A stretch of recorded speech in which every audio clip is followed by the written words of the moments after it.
Restrukturisasi kredit di tengah pandemi COVID-19 sangat membantu kelangsungan ekonomi.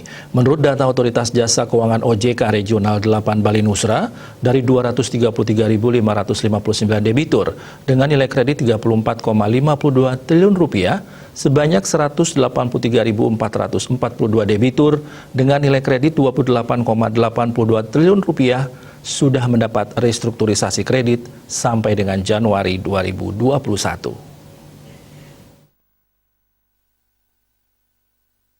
Menurut Kepala OJK Regional 8 Bali Nusra, Giri Tribroto, jumlah debitur penerima restrukturisasi kredit 161.403 merupakan nasabah bank umum dan 22.040 merupakan nasabah BPR.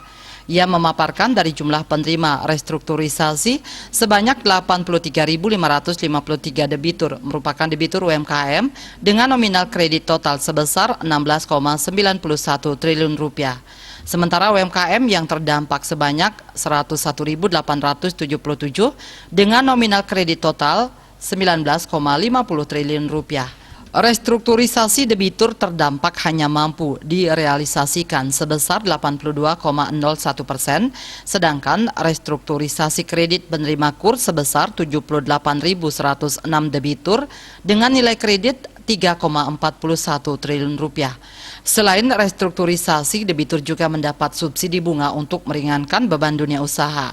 Berdasarkan informasi yang disampaikan BPR di Bali kepada pengawas, per Desember 2020 terdapat 7.286 debitur yang telah memperoleh subsidi bunga.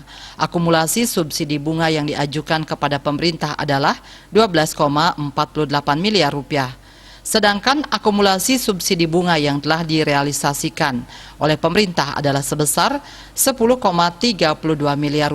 Citamaya, Bali Pos melaporkan.